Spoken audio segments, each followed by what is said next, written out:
Joining us now to review some of the headlines of today's newspapers from around the world is Arise News anchor Vimbai Mutinhiri Epenyong. Good morning, Vimbai. Good morning, Dr. Abati. Good morning, Ayo. Good morning, Rufai. Welcome back. Good to have you back on the program. And thank you so much for playing host to me again today. Now, yesterday our time got a little bit cut short, so I want to get straight into it. Let's take a look at what all the front pages of the biggest newspapers are saying today. We start here at home in Nigeria, of course, with our very own This Day newspaper of record. This Day, we saw this morning, the team here has already done a very fantastic job of highlighting what is currently the biggest story in the nation, rightfully so, and that is a focus on the tragedy that transpired in Plateau State. Incensed by Plateau Christmas Eve carnage, Tinubu orders security to go after killers, tells governors nation's peace stability is collective responsibility. Of course, Governor Muftuang it's disheartening losing lives to senseless, unprovoked attacks. A quote from him. NGF Northern leaders can Abbas Obi, Amnesty International, others mourn, condemn incident, and police put death toll at over 79. Observers say it's over 140. Of course, we already heard the conversation that happened earlier in studio where we saying, what is going on? Why do we not have accurate data concerning such a huge and significant tragedy that occurred in the nation? And we'll see that being reflected across other newspapers. Now, what I'd like to zero in on is, of course, the main image, which is the governor's foreign pay a visit to President Bola Tinubu over Christmas. Quite an outing, and if we look at some of the statements coming out from it, specifically coming from the president, he focused on closer collaboration, and I found this to be an interesting rhetoric because there was such a huge emphasis on restructuring during the campaign and election cycle. Closer collaboration versus restructuring, something for analysts to digest and look at. But a quotable quote that I extracted from the president was that I want us to discard federal, state, or rural roads. We know that in terms of developing Nigeria's infrastructure, this is a huge conversation, and of course, usually the point of a lot of controversial conversation. So that's what's happening on the front page of This Day newspaper. And of course, Tinubu rejoices with SGF Akume at 70. We took that huge celebration live here on Arise News yesterday. So we do also send our congratulations and happy birthday to the Secretary General of the Federation. Now to the Guardian newspaper. Lead story, slow e-payment channels worsen cash Yuletide troubles. We know about this, and it's unfortunate that's what's happening in the country. We're not going to spend too much time on that because I feel this is an issue that we really do take a lot of time to explore and to digest. But just off the back of the Plateau crisis, there's a comment from the Middle Belt, and they say Middle Belt threatens self-help as death toll in Plateau killings hit 155. We saw the statement released by the Middle Belt Forum where they're expressing concern because they're saying, but the government knows where these criminals hide out, where these terrorists hide out. It's been 2 decades. We know where they hide out. Why are they not being fished out? So that's the Guardian has decided to lead with that angle. Another interesting one from the Guardian. Kano, the battleground in Kano continues. This time, APC is alleging the plot to pilfer 8 billion naira from Kano coffers. Of course, we know that NNPP is currently holding fort in Kano until we hear further from the Supreme Court. So as we await the outcome of that verdict, the back and forth will continue between APC and the current government of the NNPP in Kano State. We'll quickly move over to the Daily Trust, where, of course, we continue with outrage over Plateau massacre. Now, another conversation that I'd like to bring up, just to go back to data. The Daily Trust has on the front page, pipeline explosion kills 20 persons in River State. Now, as you'll see from other headlines in today's newspapers, everybody has a different casualty number for this pipeline explosion that has taken place in River State. Some publications are saying 30, some publications are saying 25. it begs the question, what is going on with our data collection? These are human lives. These are Nigerians. We need to get these numbers right. So I hope we can have time today to take a look at what are we doing with data collection, especially when it concerns issues of national security and safety. Straight to the Daily Independent, Tinubu asked security agents to go after perpetrators. And at the top, just above the masthead, security expert MBF lawyers suggest ways to end Plateau killings. Of course, a lot of analysis going on concerning the current mass killings that took place, rather. Straight to the Punch newspaper. And we'll just go straight to the top of the masthead where President meets governors and seeks stronger FG states collaboration. We've already hashed that one out. The National Assembly will reconvene on Friday with the hopes of passing the budget. And that will be the hopes of passing the budget on December 30th. At the bottom, because today I believe the focus really is that the fact that Nigerian lives matter. Bottom right-hand corner, 300 Nigerians killed in foreign lands. Blood cries endlessly for justice. Special report about the largely extrajudicial killing of Nigerians abroad. So it seems we can't get safety at home. We can't get safety abroad. What are we doing to protect Nigerian lives? Very important conversation that needs to be had. If you see in the middle at the bottom there, again, 25 killed in Rivers illegal refinery explosion. Remember earlier we said 20, 25, the number keeps changing. So data again at the front burner. Nigerian Tribune, more of the same emphasis, more of the emphasis on the same stories. Of course, Plateau, we can't overemphasize what is going on in our land. Now, from there, let's go to the Daily Sun. The Daily Sun taking a political angle this morning. Power struggle in PDP intensifies. Atiku's men, new generation members fight for control. Supreme Court cases stall search for IU's replacement. Opposition party may hold mini convention in February. Very necessary if you ask me, but let's see what the PDP will do to get their house in order, especially with all of the developments going on, so much factionalism and so much going on. And of course, that image from the Governor's Forum. The one thing that I did forget to highlight from the Governor's Forum is, of course, the fact that Governor Similaye Fubari, coming out of that meeting as President Tinubu's blue-eyed boy. He was definitely the class captain, if I may say, from the commendations he received from the president at the Governor's Forum visit to his home in Lagos. Very quickly, let's just take two international papers. Let's take The Guardian. The Guardian UK, which dwells on the ex-GCHQ, that's the government communications headquarters in the UK. The chief of the ex-chief of the GCHQ is warning ministers over government by WhatsApp. He's complaining about issues of national security and strategy being discussed and shared via WhatsApp. That's a conversation we can all relate to, because I believe that's happening more and more, not just in organizations, at government level as well.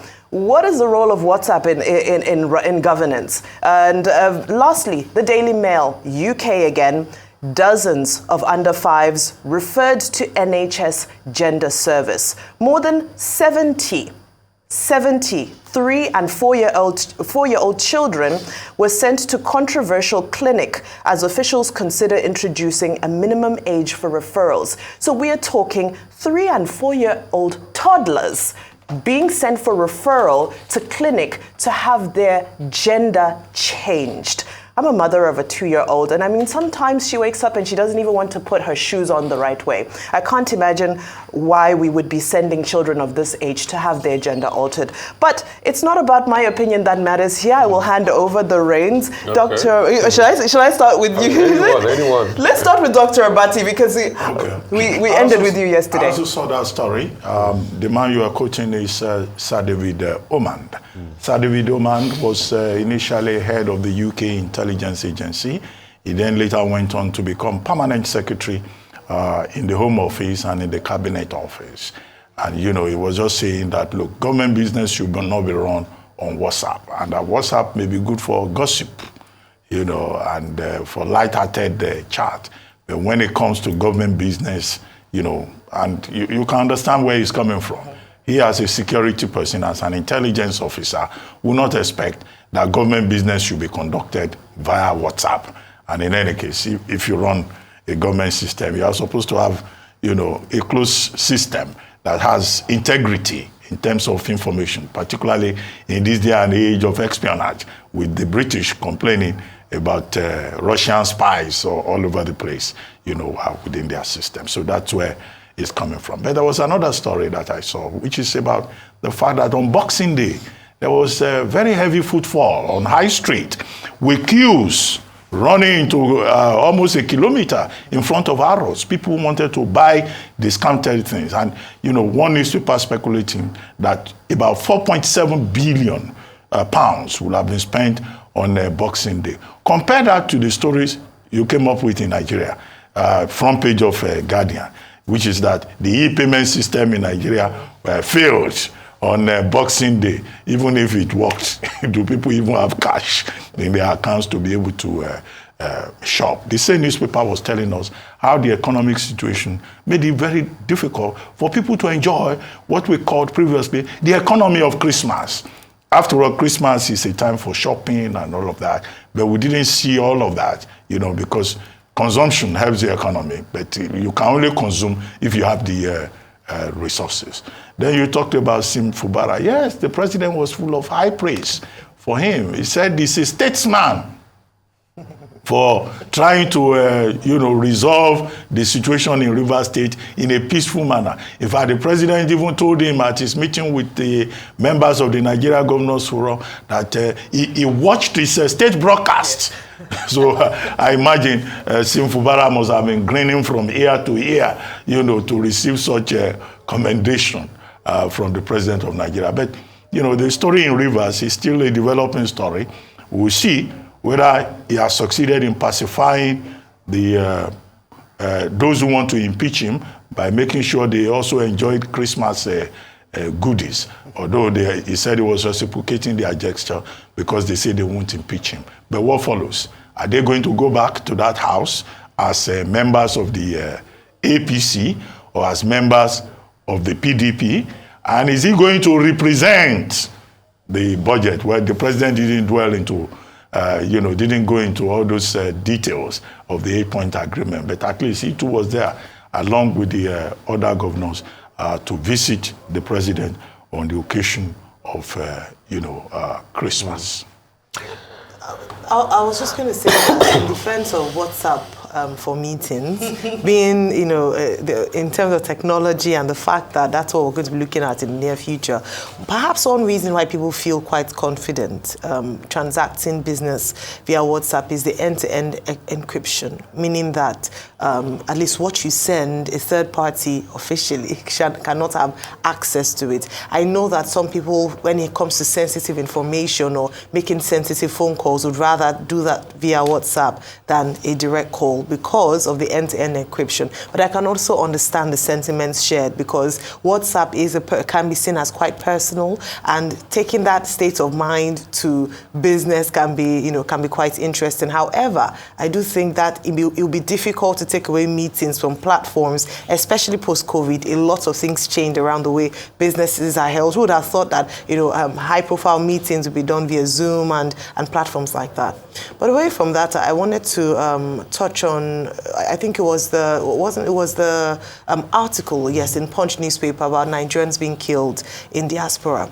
And this is a big, perhaps, task then for NIDCOM, Nigeria Diaspora Commission. In this report, done really well by the Punch newspaper, they had highlighted that about 300 Nigerians have been killed extrajudicially in other countries. They cited the incident of Ikem in the Philippines. I don't know if anything has come up from that. I recall, I think it was Toba Falode many years ago, the son of popular Nigerian sportscaster, if I could use that word, who was killed in Dubai.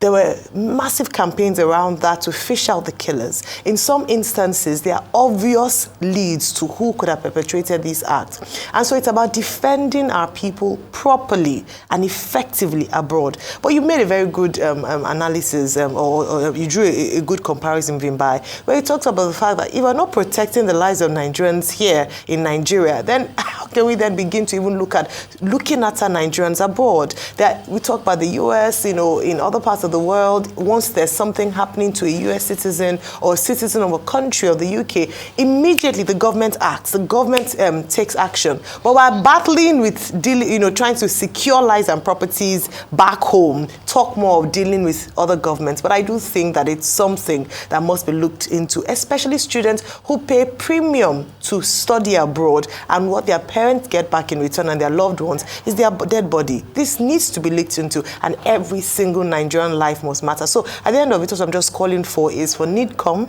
I know, to be fair on NIDCOM, they do advocate. A lot of advocacy goes on and support, especially from the DG, when it comes to Nigerians in distress or Nigerians who lose their lives abroad. But a lot more has to be done, I believe. So, as regards Nigerians dying abroad, recently, a Ghanaian journalist of Nigerian extraction anyway, was based in Ghana, did a very important report. And the report was about the plight of Nigerians that are in different Ghanaian jails. There's a massive proliferation of Nigerians in jails across West Africa. Ghana, Cote d'Ivoire, no, not Cote d'Ivoire, Benin Republic. And nobody to bail them out. And it's a big problem, and we're not solving that problem. So, rather than the article about Nigerians dying in diaspora, please, there are still a lot of Nigerians you can go and bail. At least give them Christmas present. In prisons in Ghana, in prisons in Cotonou and thereabouts, or Port Novo. Please go and bail them. There are a lot of them for all sorts of things and God knows what. Even in Cote d'Ivoire, across West African countries. Secondly, you said President Tinubu was praising Governor Fubara. The same person he threatened, according to David Briggs some days ago, the same person he threatened and said, if you don't sign this, I will deal with you. I will say this in Yoruba. Dr. Abati, another Yoruba is that we understand it. Dr. Abati, when they say the boy is good,